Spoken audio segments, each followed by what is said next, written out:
Padre, pues todos, muchos conocemos, lo hemos leído, Padre, pero lo estamos escudriñando. Estamos viendo la detalle, Padre, y permite, Padre, que esta mañana, Padre, este mensaje que he preparado, Padre, nos deje algo a cada uno de nosotros, Padre, para que podamos ponerlo en práctica, Padre.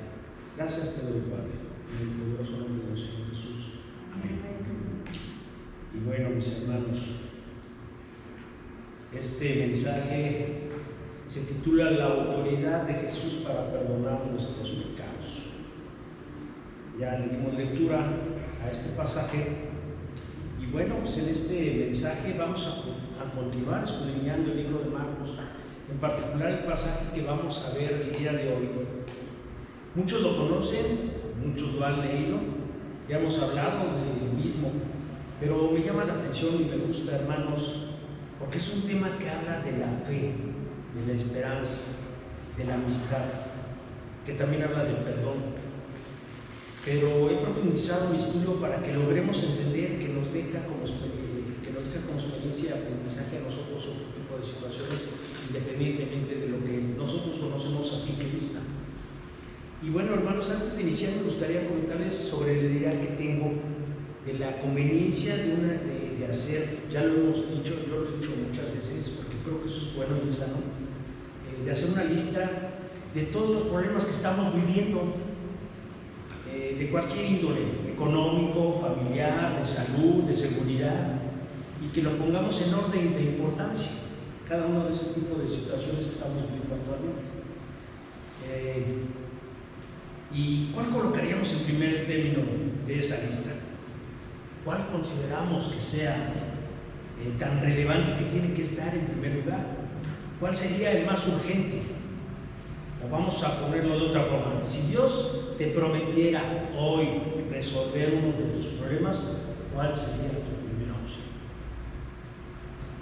Justamente el mensaje que vamos a estudiar este día, siguiendo con el Evangelio de Marcos, el Señor Jesucristo tiene un encuentro casual, providencial con este hombre que tenía un gran problema, un problema muy evidente que todos conocían ahí en ese lugar de la Biblia.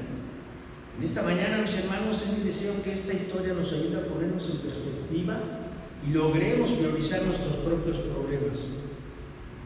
Ya dimos lectura a estos versos y bueno, pues vemos la historia que nos habla de la sanación de un lisiado, pero vamos a ubicarnos en esa época, en ese tiempo, para saber lo que significaba estar en esa condición en los días del Señor Jesucristo, porque fácilmente podemos escuchar hablar de un paralítico y extrapolar la historia de la época del Señor a nuestros días.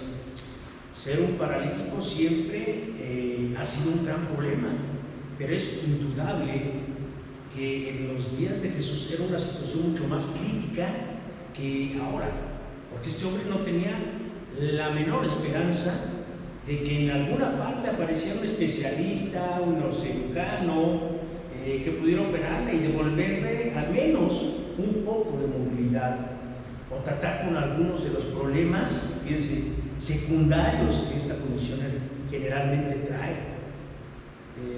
Este hombre no contaba con ningún tipo de medicamento que lograra mitigar su dolor o sus molestias, menos aún con alguna persona que le diera una terapia para su rehabilitación emocional. Por un momento pensemos en todos aquellos que por desgracia están en esta condición. El daño no solo les afecta a ellos, toda la familia se tiene que involucrar para apoyarle, para animarle y estar pendientes de sus necesidades más elementales. Y les aseguro que solo el pensarlo, hermanos, me causa una sensación de angustia, de impotencia, porque este tipo de situaciones son difíciles de aceptar. Por lo que ante una condición así no hay más que asimilarlo y aprender a vivir con este tipo de desafíos. Pero peor aún, mis hermanos, si pensamos que en esta época no existía ningún artículo como una silla de ruedas, una camilla o los elementos que faciliten la atención a una persona enferma, sin duda es una situación muy complicada. Hermanos, los tiempos actuales nos han traído técnicas y artículos que nos hacen la vida más llevadera. Con relación a las personas que sufren una discapacidad, hay fisioterapias, terapias, sillas de ruedas, mecánicas, eléctricas, elevadores especiales, vehículos adaptados, tienen lugares preferenciales, en muchos lugares con rampas y lugares para sus autos. En los centros comerciales hay autos eléctricos para que anden haciendo sus compras las personas, ¿verdad? Es una gran comunidad. Mi madre es una de esas que cuando llega ahí a Walmart y toma su carrito, ¿no? En fin, sé que estar bajo esta condición no es nada sencillo, pero al menos hay muchos que se han preocupado por hacer la vida más llevadera de estas personas. Y bueno, pensando en la vida de este paralítico, volviendo al tema, imaginemos un día de sus rutinas. No contaba con ningún beneficio de los que hablamos antes, así es que lo más seguro, sin que lo podamos contrastar, es que desde que amanecía abría sus ojos y hasta que llegaba la noche y se dormía, él no tenía nada que hacer. Solo mirar el techo o el lugar a donde lo pusieran, a menos que alguien se compadeciera de él y se acercara y lo moviera o lo pusiera en otra posición para que pudiera pues, estar más cómodo, ¿no? Seguramente él veía entrar y salir a su familia, pero no podía participar en nada más, porque era pues, un hombre imposibilitado y tenía que estar recluido justamente en esa cama o en ese lugar donde estaba tendido, ¿verdad? Cada día es monótono para esa persona, cada día el mismo escenario, el mismo aislamiento, quizás tirado en el suelo, quizás en una cama durante una semana, un mes, un año, teniendo que depender de otros para suplir cualquiera de sus necesidades, por más pequeñas que éstas fueran. Necesitaba ayuda para vestirse, para bañarse, incluso para cualquier necesidad fisiológica, mis hermanos. Por eso alguien describe la condición de este hombre a través de un conjunto de palabras que puede darnos una idea aproximada de su condición emocional: dependencia, humillación, confinamiento, claustrofobia, aburrimiento, soledad, frustración, vergüenza, desesperación. De manera que el problema de este hombre era más evidente. Él estaba paralítico, así es que si él hubiera escuchado la pregunta que formulé al principio, ¿cuál sería la prioridad de este hombre? Sin duda, hermanos, que pediría ser sanado de la parálisis que sufría, que lo tenía inmóvil en casa, porque no había esperanza que algún día podría moverse y levantarse del lecho al cual estaba confinado. Sin embargo, mis hermanos, aparece un hombre llamado Jesús en la misma ciudad donde vivía el paralítico, Capernaum, haciendo milagros extraordinarios, como vimos la semana pasada con nuestro hermano Jorge, cómo sonó un leproso y Jesús sanaba todo tipo de enfermedades. Así que por primera vez este hombre vislumbraba una pequeña luz de esperanza. Esta nos debe de servir como ejemplo, mis hermanos, porque aunque las cosas sean difíciles, siempre al final de cada problema siempre hay una solución que viene del cielo. Este hombre escuchó sobre los milagros que había hecho Jesús. Este varón contaba con un grupo de amigos fieles que serían capaces de hacer un esfuerzo adicional, extraordinario, para llevarlo hasta donde se encontraba Jesús.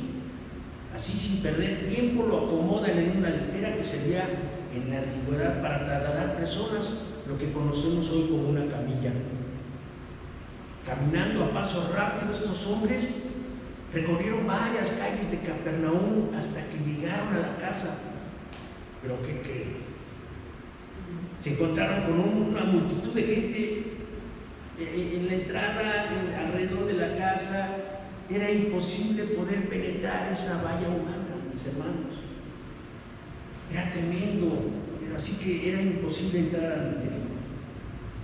Entonces, recordemos lo que nos dice el versículo 2. E inmediatamente se juntaron muchos, de manera que ya no cabía ni aún la puerta ni aún a la puerta y les predicaba la palabra. Había tanta gente en la casa que era literalmente imposible entrar a ese lugar, mucho menos cargando una camilla. Imagínense, ahí les voy, quiten, ahí va el golpe, ¿no? O sea, imagínense nada más la situación, ¿no? Entonces era imposible acercarse a Jesús. Sea dicho de paso, hermanos, esa es una de las características de la fe. El que verdaderamente cree, actúa porque cree. Y estos hombres creían, ellos tenían la convicción de que Jesús podría sanar a su amigo. Bueno, estos amigos tomaron la decisión de llegar hasta Jesús de la única manera posible. Las casas en Israel, quiero comentarles, solían tener una escalera exterior para subir a los techos, ya que eran utilizados como terrazas en aquella época, y estaban tan pegadas unas de las otras casas que si una casa no tenía escalera era fácil subir por la otra y irse pasando por la parte de arriba de una a otra, ¿no? Entonces era una manera sencilla de subir. Bueno, pues estas personas subieron y hasta llegar a la casa que deseaban, al lugar a donde estaban. Estos hombres hicieron todo lo que necesitaban hacer, llegar al techo de esa casa, justo donde se encontraba Jesús. De inmediato comenzaron a abrir un hueco en el techo de esa casa. ¿Cómo lo hicieron, mis hermanos? Yo no creo que llevaban martillo, ni picos, ni ningún tipo de herramienta para hacer eso. La Biblia no lo menciona. Claro que hay que considerar que los materiales de aquella época eran de madera, eran de arcilla, de un espesor regular, no creo que hubieran sido muy gruesos, por supuesto, ¿no? Consideremos que cuando uno se decide a hacer algo, mis hermanos, este es ejemplo para nosotros, el ingenio es más grande que cualquier obstáculo que se ponga delante de nosotros. Lo importante es tener firme un propósito para cumplirlo. Fue así como poco a poco estos hombres trabajaron hasta que ese hueco fue lo suficientemente grande. Imaginen, hermanos, la escena. Estoy casi seguro de que todos se sorprendieron al escuchar ruidos en la parte superior y se formó una gran nube de polvo que se desprendían de la techumbre de esa vivienda al estar haciendo esta perforación. Y cuando era muy grande, de pronto ven que se asoman estos 4 hombres mirando al interior de la casa con cierta dificultad, pero con mucho ánimo comenzaron a bajar con cuerdas y con lienzos la camilla donde estaba este hombre imposibilitado, hasta que se posó en el piso. Muchos, por supuesto, quedaron impresionados, quizás hasta se molestaron porque estaban interrumpiendo al maestro. No obstante, vemos que Jesús lo tomó con calma, no lo vio como una imprudencia, como una impertinencia, porque entiende que la fe mueve de tal forma al hombre que es capaz de hacer cosas extraordinarias con el fin de lograr un objetivo. Dice el verso 5, al ver Jesús la fe de ellos, dijo al paralítico: hijo, tus pecados te son perdonados.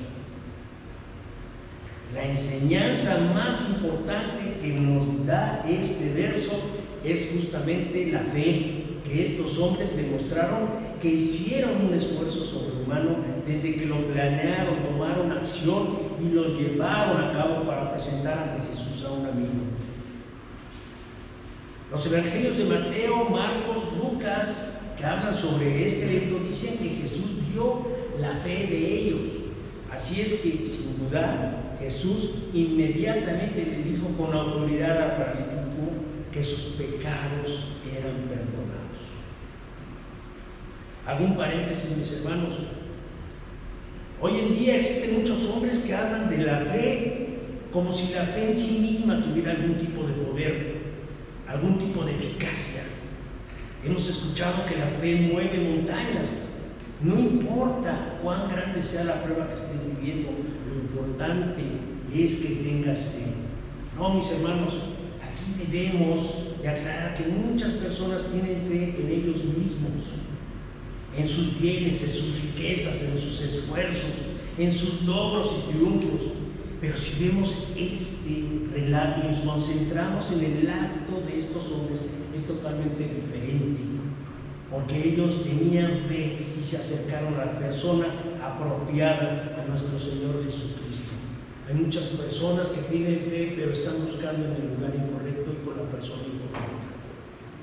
Hoy estamos viviendo momentos muy difíciles, porque la gente de la actualidad tiene fe en cualquier cosa del mundo material o en hechos superficiales, lo cual confirma que la gente tal y como sucedió desde el principio sigue siendo engañada por Satanás. ¿Por qué a la gente le cuesta trabajo creer que todo lo que fue escrito en la Biblia? ¿Por qué a pesar de las evidencias aún siguen creyendo en dioses de piedra y de metal? ¿Por qué siguen creyendo que somos productos de la evolución? Simple, mis hermanos, es más cómodo vivir del bando de los rudos, como lo conocemos nosotros en el argot de las luchas, porque se pueden violar las reglas sin que nadie lo vea mal. Pero aquel que es del bando de los técnicos tiene que seguir un orden, vivir en obediencia, porque tenemos un Dios que nos disciplina y nos corrige para poder recibir sus bendiciones. Cierro el paréntesis, mis hermanos. Volviendo al tema, así es que ahí estaba ese paralítico frente a Jesús, y me imagino a todos en esa casa mirando expectantes y atentos de qué iba a suceder.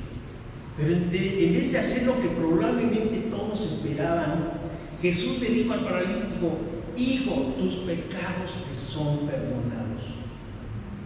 Vemos que quizás sea una frase muy completa, porque lo está animando. Tus pecados te son perdonados. Pero ese hombre aún no podía caminar, él estaba en la misma condición física en la que llegó. Pero Jesús le dice que a pesar de todo eso, él tiene toda la razón del mundo para tener ánimo, para alegrarse, porque él ha recibido el beneficio más grande que un ser humano pueda recibir jamás: el perdón de sus pecados. Para todos en la casa era muy evidente que el problema de este hombre es que estaba completamente inmóvil, pero el diagnóstico de Jesús es muy diferente al de todos los hombres que estaban presentes en ese sitio. Jesús sabía que su problema más apremiante no era su parálisis, no, mis hermanos.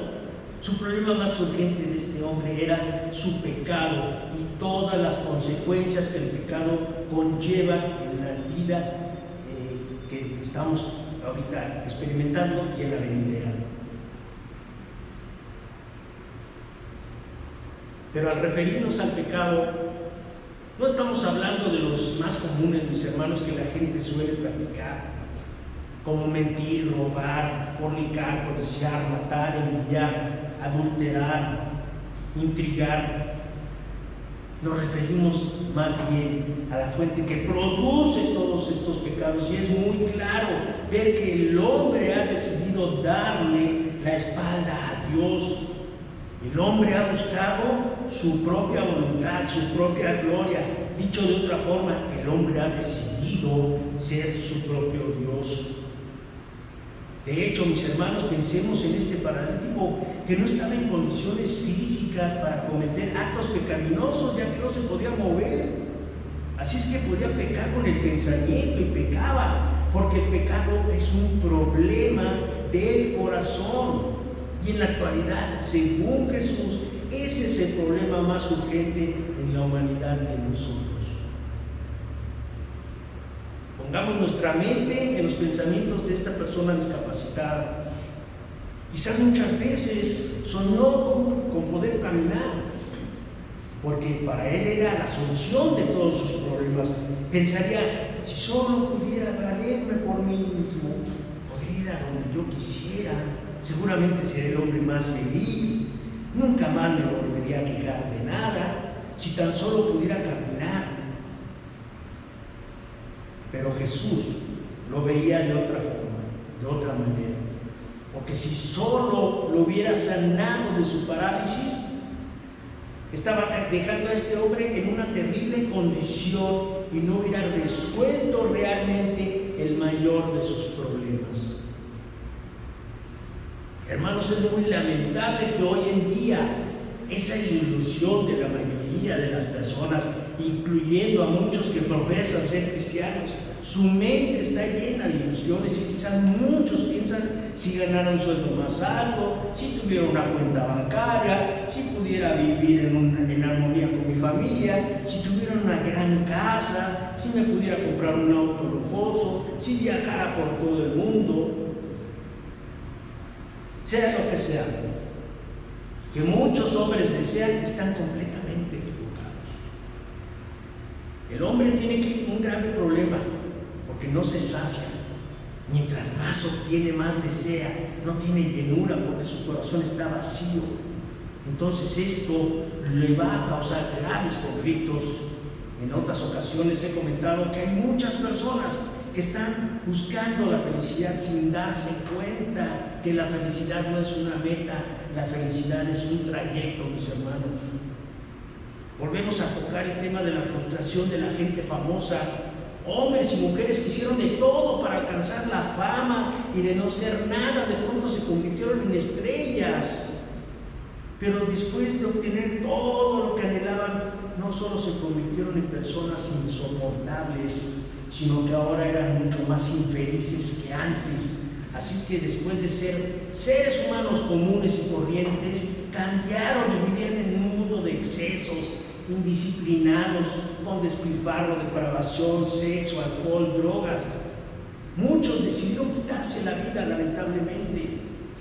Otros terminaron en la miseria o en la cárcel, porque no entendieron que no basta querer obtener algo, se debe tener muy claro cuál es el objetivo y de qué manera lo voy a manejar para que no termine siendo víctima de mis propios errores. Mis hermanos, el problema no es lo que nos rodea, no es lo que nos acontece. El problema radica en nuestro corazón, porque de ahí se desprenden todas las cosas buenas o malas. Un corazón enfermo incita al pecado. Un corazón sano provoca buenas acciones. Jesús le dijo al paralítico lo que él necesitaba, no lo que él quería. No era la sanidad de su cuerpo, era la sanidad de su alma. Este personaje lo que más le urgía era el perdón de sus pecados, y eso es precisamente lo que Jesús le dio. ¿Cuál es el anhelo de nuestros corazones esta mañana? Aun cuando pensemos que no cometemos pecados, justamente es lo que debemos desear, que Dios perdone nuestras faltas. Sé que a veces podemos fallar involuntariamente, pero habrá otras cosas en las que estamos fallando voluntariamente.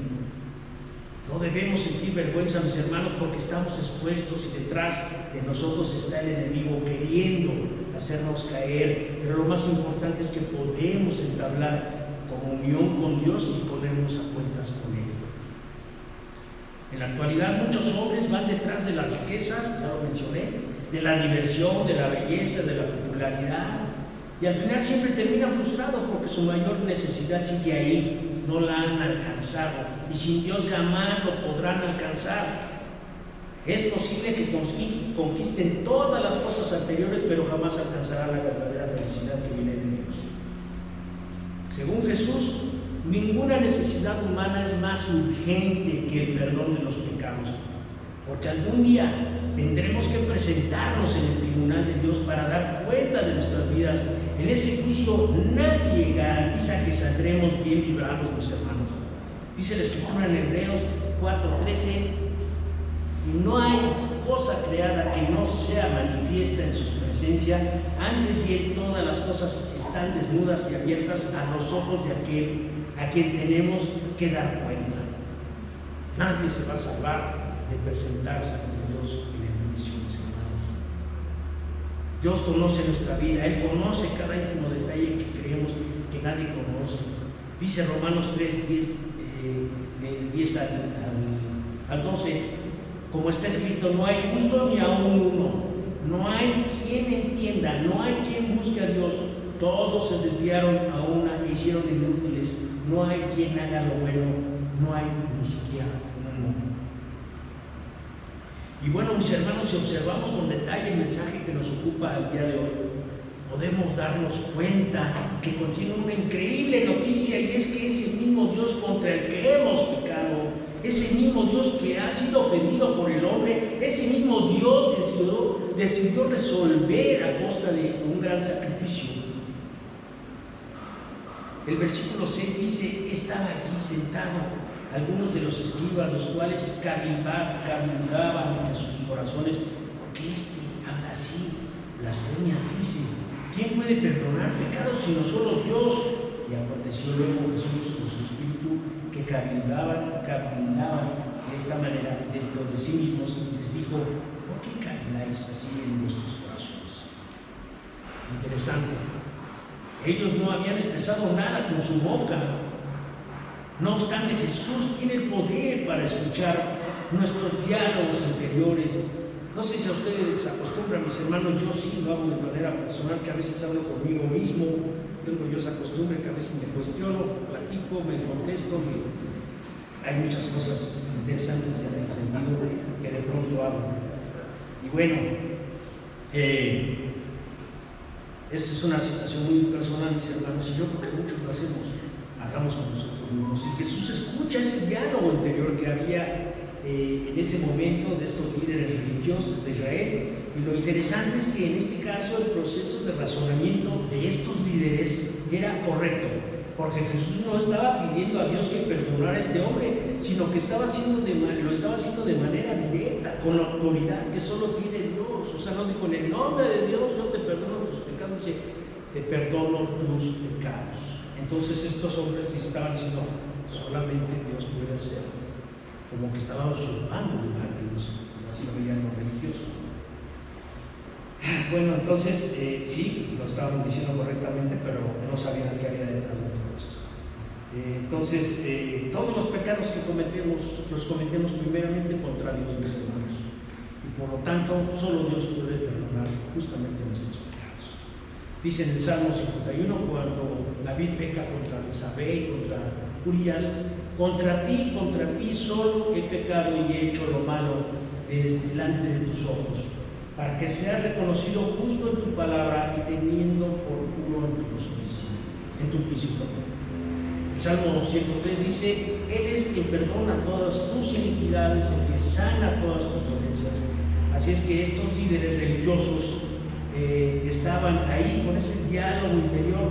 Jesús está diciendo que Él puede perdonar pecados, pero solo Dios puede perdonar pecados. Conclusión, mis hermanos, Jesús está diciendo que Él es Dios, con esa personalidad.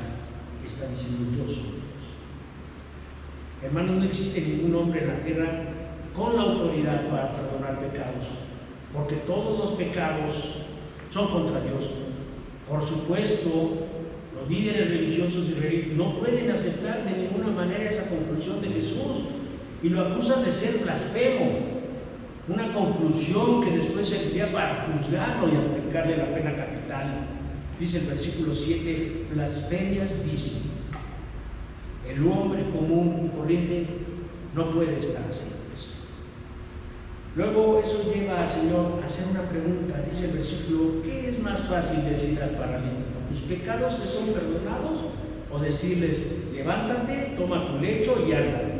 Esa pregunta no es tan sencilla como parece a primera vista, mis hermanos, porque cualquiera podría decir: tus pecados te son perdonados, pero nadie lo podría comprobar, porque no puede subir al cielo y constatar lo que el hombre dijo, que ya tiene perdón de pecados ante Dios.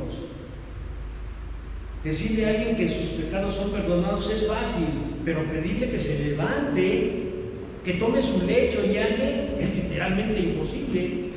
Sin embargo, Jesús está planteando este dilema para llevarnos a otra conclusión. Ya Jesús había demostrado en el final del capítulo anterior que era capaz de sanar todo tipo de enfermedades. Recuerden que se trataba de un leproso, lo vimos en los versos del capítulo 1, los finales. Y dijo: yo quiero ser, y dice la palabra: yo quiero ser limpio. Y al instante la lepra se fue. Jesús tenía poder para él. Era muy fácil sanar a un paralítico, pero escuchen esto, mis hermanos: Era más fácil sanarlo de sus parálisis que concederle el perdón, porque ese perdón le iba a costar a Jesús mucho sufrimiento. Claro, el Evangelio, mis hermanos, de Marcos, a estas alturas, no nos revela todo lo que implicaba el hecho de que Jesús pudiera perdonar pecados. Más adelante, Marcos, en el capítulo 8, lo vamos a ver, nos va a revelar lo que costaría a Jesús pagar ese perdón hasta el último centavo, mis hermanos. Es increíble la práctica que desde hace muchos años llevan a cabo algunos líderes religiosos, ya que perdonan pecado. Es algo muy sencillo, así es que cuando un feligrés se confiesa, el sacerdote le dice: reza 10 Aves Marías, 4 Padres Nuestros y tus pecados te son perdonados. Dice Marcos 8, 31, y comenzó a enseñarles que él era necesario al Hijo del Hombre padecer mucho y ser desechado por los ancianos, por los principales sacerdotes y por los escribas, y ser muertos y resucitar después de 3 días. Mis hermanos, el hombre tiene que entender que era necesario que para poder ser salvo, para que Dios pudiera conceder el perdón de sus pecados, era necesario que el Hijo del Hombre muriera en la cruz. Porque Dios es un Dios justo, porque Dios no puede pasar por alto el pecado, porque para Dios el pecado no es una cosa trivial. Para que Dios pueda perdonar el pecado, a los pecados, alguien tiene que pagar la deuda de ese pecado. Y Jesús está diciendo que era necesario. Para Jesús era más fácil decirle al paralítico: levántate y anda, que decirle tus pecados te son perdonados. La sanidad del paralítico no era más que una evidencia de que Jesús tenía la autoridad para conceder algo más grandioso que la sanidad del cuerpo. Versículos 10 al 12, vamos finalizando. Pues para que sepáis que el Hijo del Hombre tiene potestad en la tierra para perdonar pecados, dijo al paralítico: a ti te digo, levántate, toma tu lecho y vete a tu casa. Entonces él se levantó enseguida y tomando su lecho salió delante de todos, de manera que todos se asombraron y glorificaron a Dios, diciendo: nunca hemos visto cosa tal. Dos cosas ocurrieron aquí simultáneamente: su parálisis fue sanada, sus músculos se fortalecieron de tal manera que el paralítico se puso en pie, tomó su camilla y salió caminando. Quizás podría asegurar que si cualquiera de nosotros hubiéramos estado ahí en esa casa, habríamos reaccionado igual que la demás gente que estaba ahí presente, sorprendidos por la sanación del paralítico. Pero eso no fue lo más importante. El otro aspecto es lo más extraordinario de todo esto: es que sucedió en ese lugar, mis hermanos, fue la evidencia de la autoridad que tiene Jesús para conceder a los hombres que confiaban en él el perdón de todos sus pecados. Dice el Salmo 32: bienaventurado aquel cuya transgresión ha sido perdonada y cubierto su pecado. Dicho el hombre que ha tenido esa bendición. Dichoso, mis hermanos. No existe en todo el mundo una bendición más grande que esta. Este paralítico salió caminando de la casa aquel día, pero eso no impidió que su cuerpo continuara el proceso natural de deterioro, que culmina con la muerte. Hay muchos hombres que han sido sanados milagrosamente, pero se van a morir algún día, quizás ya murieron, igual que los que estaban sanos. Ese es el destino final de todo el hombre, mis hermanos. Nos vamos a morir, eso es seguro, ahí no hay vuelta de hoja, mis hermanos. Con toda seguridad así será. Y quizás podemos tener una buena alimentación, hacer ejercicio, abstenernos de cosas que nos hacen daño, podemos tener una buena calidad de vida, pero algún día nos vamos a morir. Esa es una realidad. El beneficio físico que recibió el paralítico fue extraordinario, pero fue temporal. No obstante, el perdón de sus pecados les aseguró que ese hombre tiene ya un lugar en la presencia de Dios por los siglos de los siglos. Y no solo eso, el perdón le dio a ese hombre la libertad y el gozo de saberse aceptado por Dios, no por lo que él hiciera o por lo que dejara de hacer, sino por la gracia que Jesús decidió otorgarle gratuitamente en ese momento. Hermanos, qué lección de vida me deja este mensaje, porque me reta a hacer un análisis de mi vida actual, conocer a fondo realmente cuáles son mis prioridades en la actualidad, pero ya no podré poner en primer plano ninguna otra cosa, mis hermanos, ningún deseo que haya en mi corazón o alguna necesidad que yo tenga, antes que pedirle perdón a Dios por mis pecados. Mateo dice en el capítulo 6 del 33, a buscar primeramente el reino de Dios y su justicia, y todas estas cosas serán añadidas. Y para buscar ese reino es necesario primero estar antes con Él. Concluimos, así como Cristo perdonó a ese paralítico ese día, así nos puede perdonar a cada uno de nosotros ahora, porque su autoridad y su poder no han perdido vigencia, mis hermanos, pero tenemos que ir a Él confiadamente en lo que Él ha hecho para salvarnos a nosotros, a los pecadores. Él vivió esa vida perfecta en obediencia. Jesús la vivió y fue a la cruz. Murió en nuestro lugar, por todos nuestros pecados, para que todo aquel que en Él crea no se pierda, mas tenga vida eterna. Ese es el gran mensaje del Evangelio. Es justo murió por los injustos para llevarnos a Dios.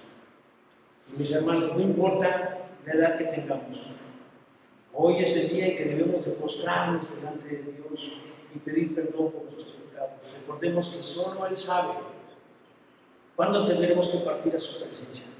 No dejemos pasar más tiempo y pongamos a cuentas con nuestro amado Padre. Esto, les aseguro, nos dará una paz interior que nos dará la tranquilidad y seguridad y estar a cuentas. Padre bendito, cuántas gracias te damos por las bendiciones que nos das a través de tu palabra, Padre, enseñanzas que nos sirven, Padre, para poder entender lo que tú estabas haciendo a través de esta historia que acabamos de estudiar del Señor Jesús cuando sanó a este paralítico. Lo más importante, Padre, es estar a cuentas contigo. Lo más importante es, Padre, estar limpio de pecados, Padre. Tenemos riesgos de pecar, sí, mi Dios, pero lo más probable es que tú nos perdones y nos postramos delante de ti, Padre, de todo corazón de Dios. Deseo, Padre, que cada uno de mis hermanos, Padre, sirva este mensaje, Padre, en sus vidas espirituales, Padre. Gracias te damos, en el poderoso nombre del Señor Jesús. Amén. Gracias, mis hermanos, Dios les bendice.